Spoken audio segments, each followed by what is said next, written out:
Hello everyone. Today we talk about freedom of speech in China.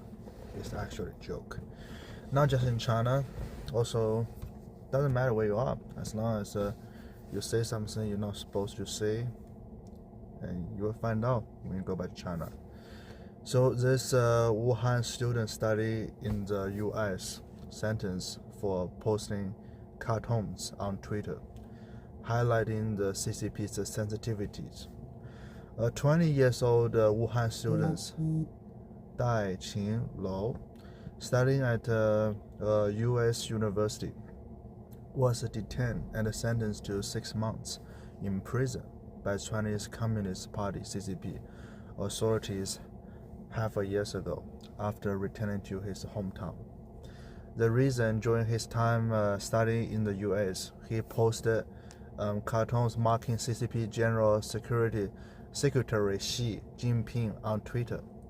This cause underscores the CCP's extreme sensitivity toward imagery like Winnie the Pooh and some character from the animated series Back Mass from the Mars, known as the Thunder Red Warrior in Hong Kong.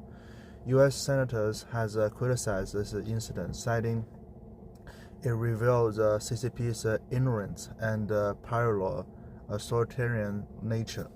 Reporters, according to a verdict published online by the Wuhan District Court in Wuhan, China, on the Wednesday, 22nd, Daiqing Luo, born in the 1999 and a student at the University of Minnesota's Colleges of Liberal Arts, was arrested and sentenced for posting critical content about Xi Jinping on Twitter. The verdict states that between September and October 2018, while studying in the U.S., Luo used a meme to post over 14 statements and indecently manipulated image defaming the image of the national leader. In May 2019, Luo returned to Wuhan for vacation.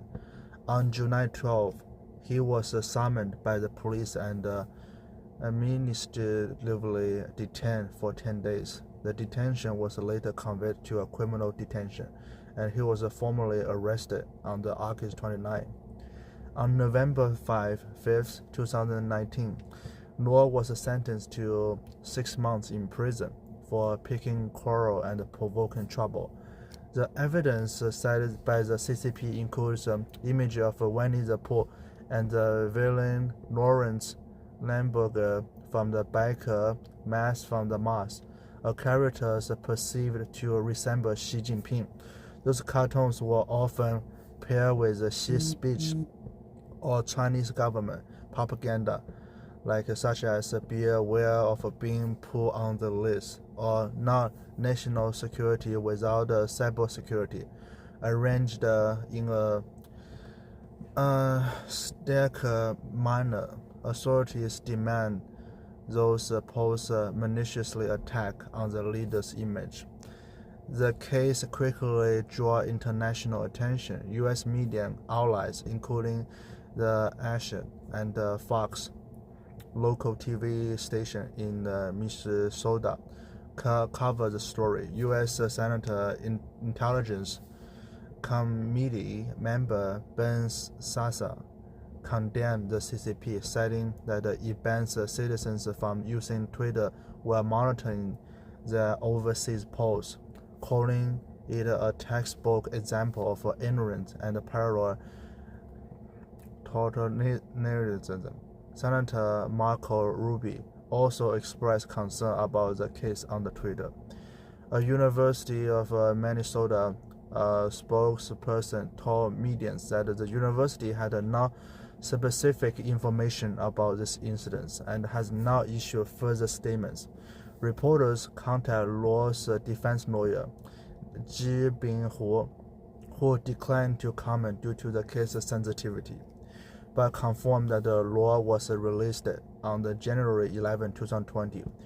When reporters reached Luo himself, he acknowledged the accuracy of the online verdict, but said he is currently in a resting state and declined to disclose whether he remains under surveillance or plans to return to the U.S. For studies, the case sparked a significant reaction among overseas Chinese students community.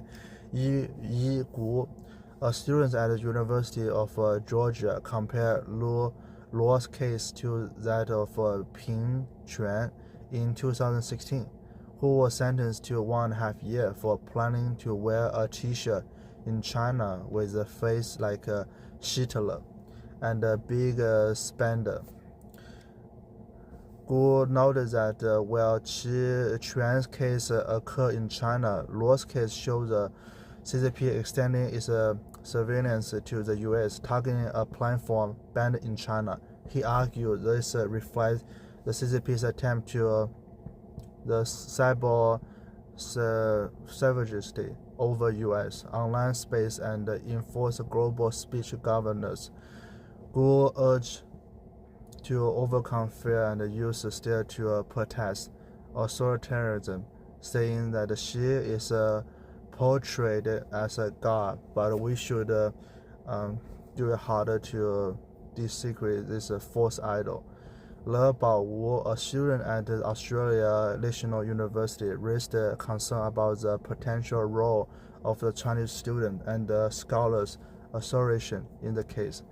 He noted that since Xi took power, the CCP's control over overseas student speech has intensified, and the CSA may have facilitated monitoring through informants.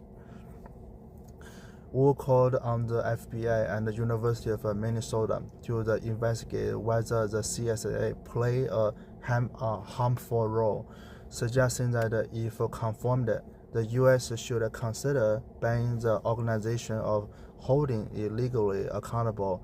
The U.S.-based Chinese lawyer Luo Yu analyzes that since Xi rose to power in 2012, the CCP has spared no effort in shaping his image, but due to his unworthy character, it has instead created numerous embarrassments. In 2013, picking quarrel and provoking trouble was formalized as a pocket crime, so jurisdiction interpretation becoming a key tool for expressing free speech.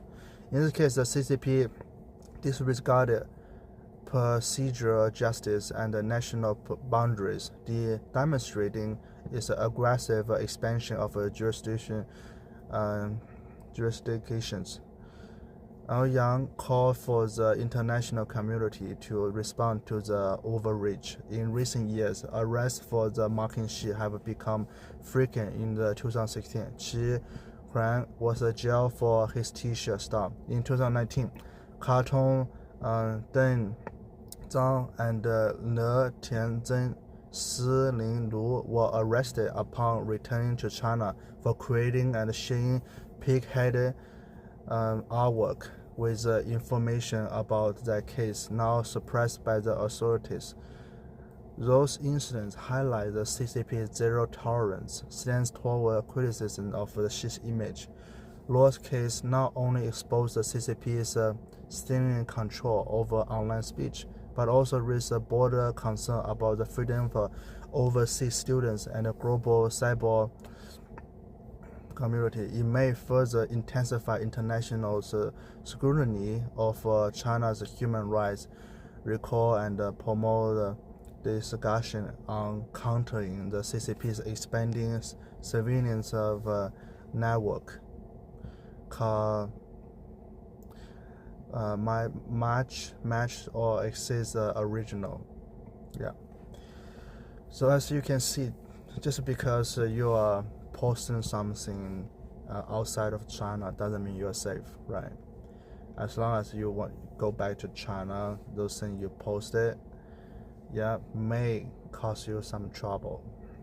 It's not gonna be safe for you if you criticize Xi or Communist Party, right? So I would suggest if you ever post videos on the YouTube or on the Twitter, stuff like this, it's best not go back to China, because your safety may be an issue. Thank you so much.